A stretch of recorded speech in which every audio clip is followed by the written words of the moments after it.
Right, you found the perfect investment property, but it's got no kitchen, no bathroom, the electrics are a death trap, and the mortgage lender takes one look at it and basically thinks you're having a laugh.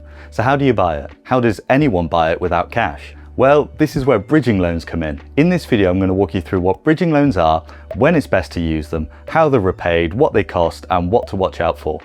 And I'll also show you one of my real bridging loan illustrations, so stick around for that. It's a great example to get your head around it. Now, first things first, I'm not a financial advisor, but I'm a property investor with several years of experience buying, renovating and renting out properties. And I've spent over 7 years working in loans and mortgages at a tier 1 investment bank. I'm making this video to help fellow investors understand the finance options, compare products and figure out what actually makes sense for them in their situation. So bridging loans, let's get into it. A bridging loan is basically short-term finance, usually 3 to 12 months, sometimes up to 18 months if you really need it. It's there to help you bridge the gap, usually between buying a property and sorting out the longer term finance. And you typically use it in one of two scenarios. Either you want to move fast on a deal and are going to sort the mortgage later, like an auction with a 28-day deadline, or the property isn't mortgageable.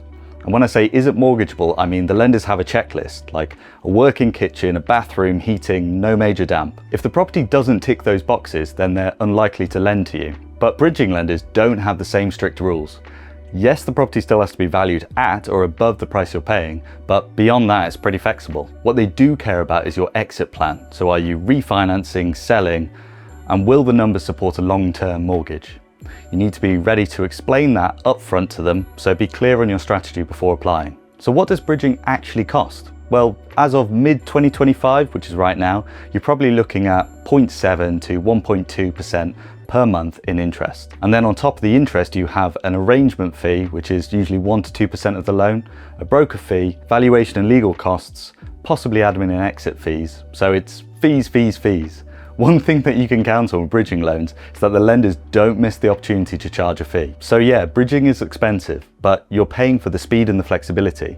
And sometimes that's exactly what you need to help get a deal over the line. Now, if your refurb or refinance runs over, you can usually extend the bridging loan.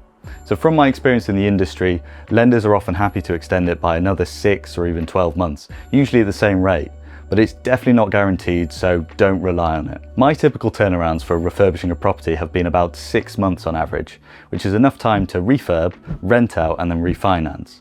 But I'd give myself at least a 12-month bridging loan just so I have a buffer. So if you repay early, which is fairly common and it's something that I usually experience, you tend to only pay interest on the months that you actually used. And if the interest was retained, which I'll explain about in a bit, the unused portion gets refunded back to you. So the earlier you exit, the less it costs you overall. There is usually a minimum number of months though, so just look out for that in the contract. It'll be in the small print.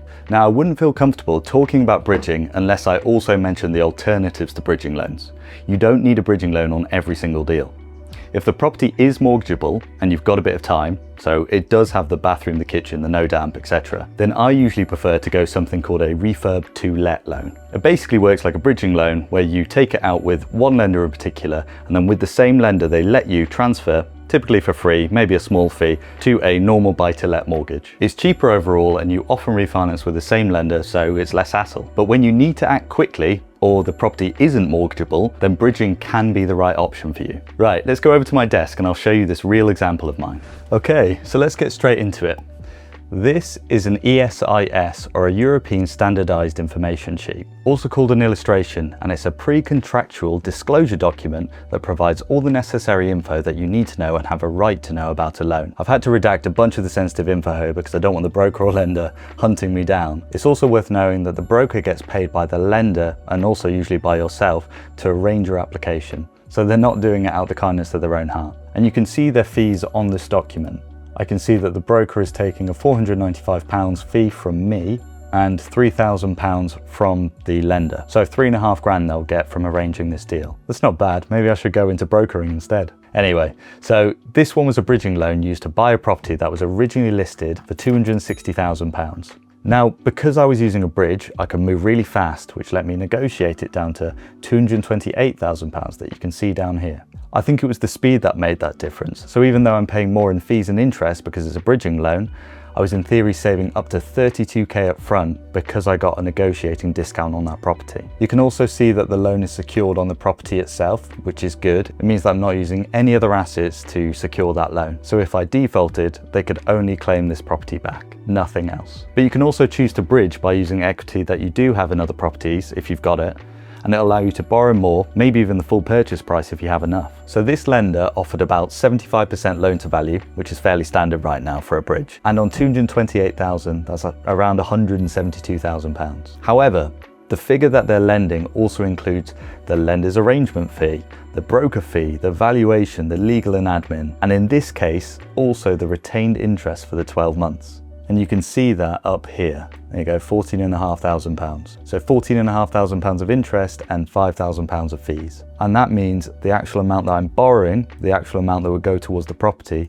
is only £152,000. So that means I'd need £76,000 of my own money to make up the difference between the bridge and the property upon purchase. Now if I scroll down a bit further, we can see the interest broken down. So yeah, we can see that for the bridging loan that I've gone for, there are 12 payments of £1,211 per month and 0.74% a month, which is a retained interest product. And to explain retained interest, it's also known as rolled up interest.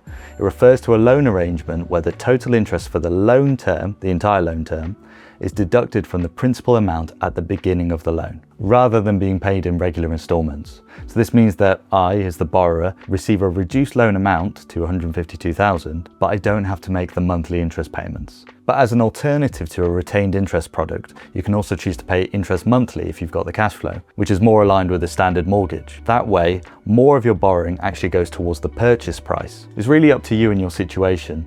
The way to break it down is if you're cash heavy but without much monthly income, go for retained interest.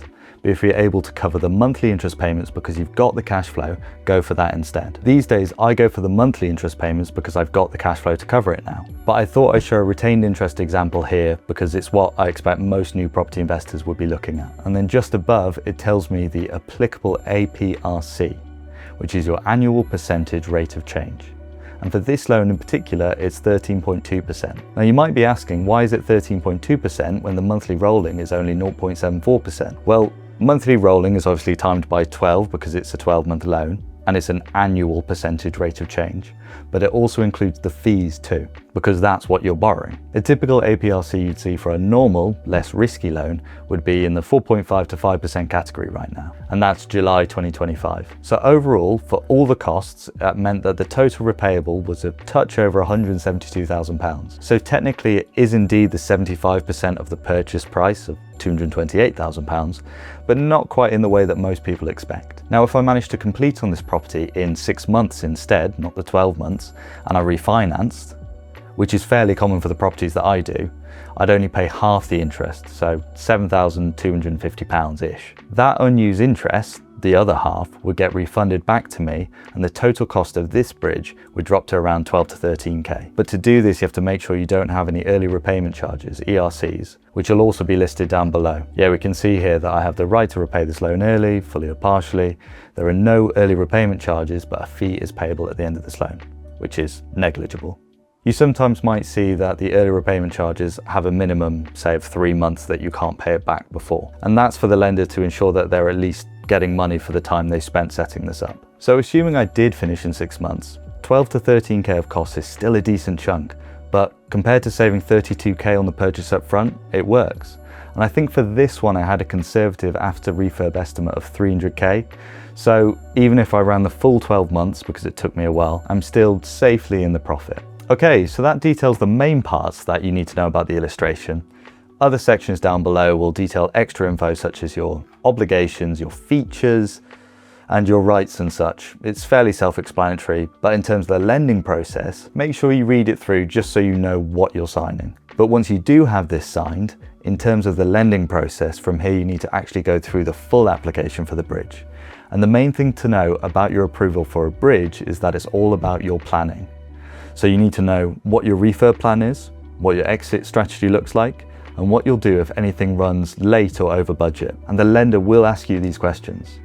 So if you've got all of that sorted with reasonable answers and the numbers still stack, a bridging loan can be a massively powerful tool in your property investing toolkit. So hopefully this helped you get a clearer picture of how bridging loans work and when they're worth considering. If you're getting into property, please hit subscribe and check out this video over here where I walk through exactly what I'd do if I was starting again with £50,000 and wanted to build a portfolio from scratch step by step.